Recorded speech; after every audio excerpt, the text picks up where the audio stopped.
The Cold-Blooded Penguin.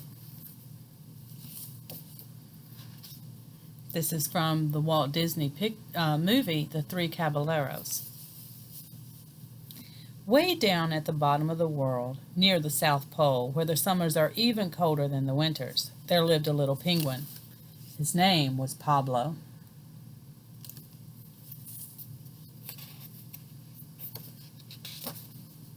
Now, Pablo wasn't like other penguins. All the other penguins spent their time out of doors. Day after day, no matter how cold it was, they would enjoy themselves in the ice and snow, fishing, skiing, or tobogganing. But Pablo stayed in his little igloo and huddled close to his warmest companion, an old wood stove called Smoky Joe. Pablo was unhappy. He shivered and shook as the chills ran right through him. He turned first one side to the stove and then the other. "Brrr," he said through chattering teeth. "I just can't get warm. If only the sun would come out and thaw all this old ice and snow. Then green grass would grow at the South Pole, and flowers and trees would spring up, and life would really be worth living." "But that's impossible," sighed poor Pablo. So Pablo threw more wood into Smoky Joe and huddled closer to it. Suddenly a bright idea struck him. If the warm weather wouldn't come to Pablo, then Pablo would go to it. He would strike out for some tropical island where there were palm trees and coconuts, and where he could spend the rest of his life basking in the warm sun and gazing up at the blue sky overhead.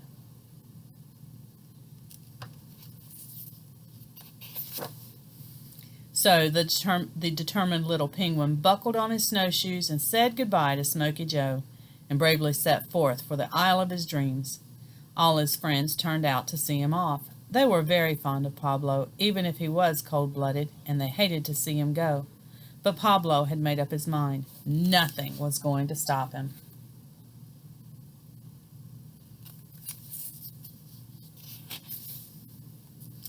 Out over the deep snow the little penguin plodded, towards the north and sunshine.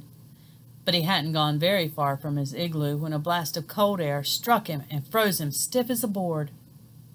He toppled over backwards and rolled down the steep hill. As Pablo rolled, the snow stuck to him until he was wrapped up in a huge snowball. Faster and faster the snowball rolled down the hill, and bigger it grew until it crashed right through the door of Pablo's igloo. It broke open the middle of the floor. Pablo sat up and found himself staring at Smoky Joe, who had been burning faithfully, trying as hard as he could to keep the igloo warm. "Now perhaps you'll give up this wild idea," grumbled the old stove, "and stay where you belong." But he didn't know Pablo. The little penguin was not going to let one disappointment upset his plans. The next day, the cold-blooded little penguin set out once more for the warm sunshine of the tropics.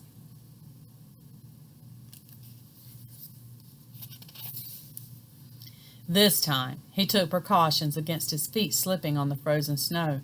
He tied a hot water bottle to each foot and strapped several more around his waist to keep him warm. "Now," he cried triumphantly, "I can't fail." Pablo started up the hill again. "Ah, this is more like it," he smiled to himself as the hot water bottles on his feet got a good grip on the snow. He stopped and pulled out a map. "Before I go any farther," he said, "I'll just make sure I'm going in the right direction. Let me see. If I keep going north, I should reach the bottom of South America." Then a sad thing happened. While Pablo stood there on the snow-covered ice trying to read his map, the hot water bottles under his feet melted their way down through the snow and ice. Luckily for Pablo, some other penguins came by just as he disappeared through the ice. Back to his igloo they carried him, frozen solid in an enormous block of ice. They set the block on top of Smoky Joe and stoked him up with wood.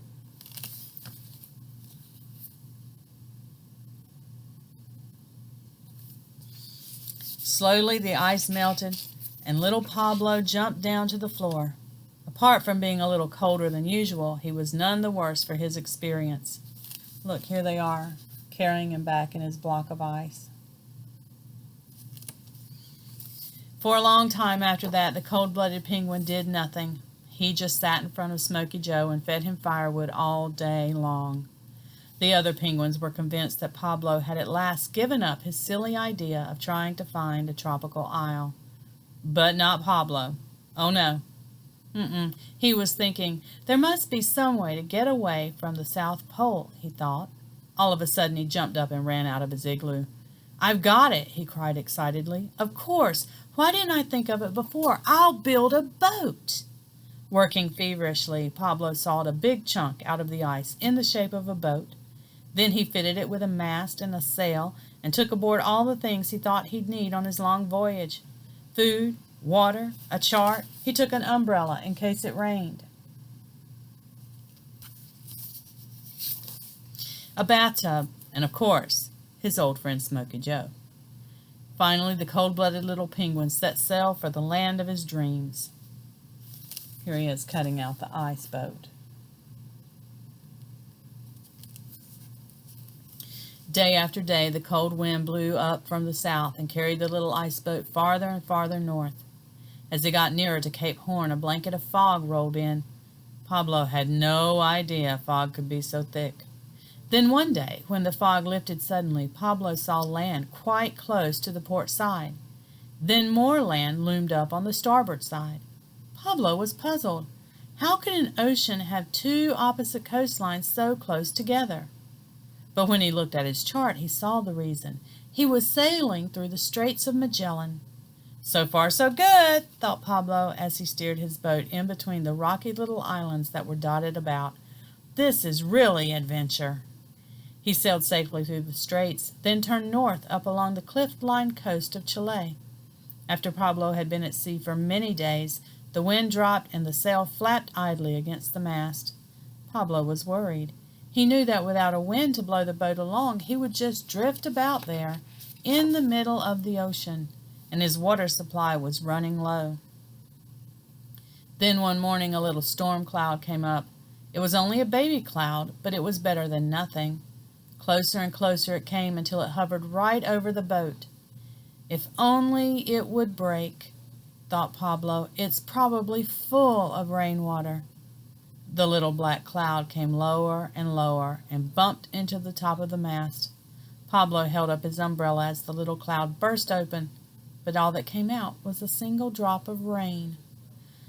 Oh well, sighed Pablo. It tried hard. Maybe it was too young to leave its mother. There he is sailing around the islands and catching that one drop of rain. Just as Pablo was almost giving up hope of ever reaching land, once again a breeze sprang up. It filled the sail and drove the ice boat hard on its northerly course along the shores of Peru. Why, I'll soon cross the equator, said Pablo, looking at his chart, whatever that is. But that wasn't so easy, as Pablo soon found out. He didn't know that the equator was the line that stretched all the way around the middle of the world to divide the southern half from the northern half. And he didn't know that he had to get special permission from Father Neptune himself before he could go across. So Pablo sailed right into it and bounced back so hard that the little ice boat nearly capsized. Father Neptune bobbed up from the ocean to see what was the matter.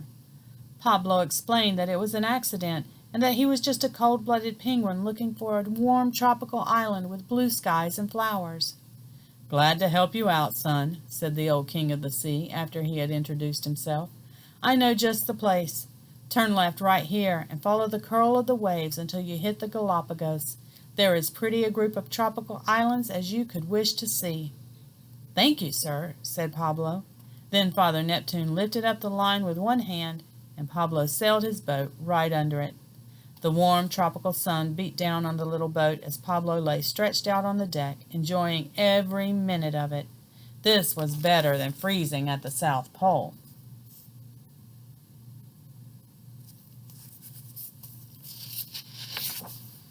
He dozed happily, completely forgetting that his boat was made of ice. The warm currents melted it away so fast that by the time Pablo awakened, there was very little of it left. The little penguin ran frantically back and forth, trying to save his ship, but it was too late. The only thing that remained afloat was the bathtub. Pablo struck out for it with all his might and reached it just as it was filling with water.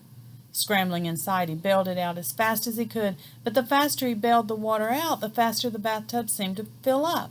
Then he remembered he had forgotten to put the stopper in the tub. It must have gone down with the ship.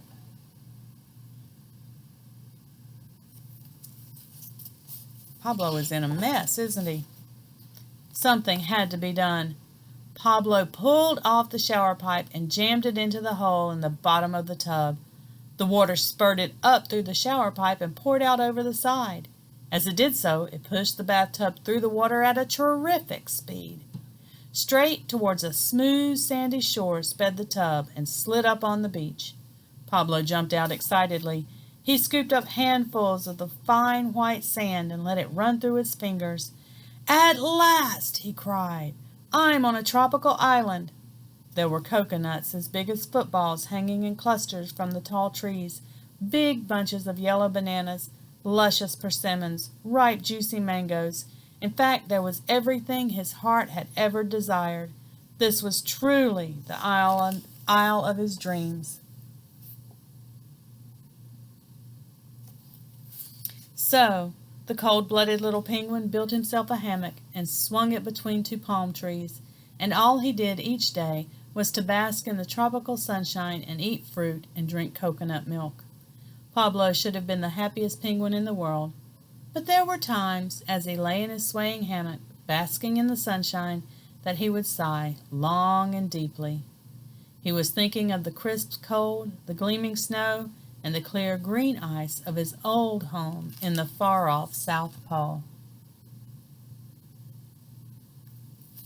The end.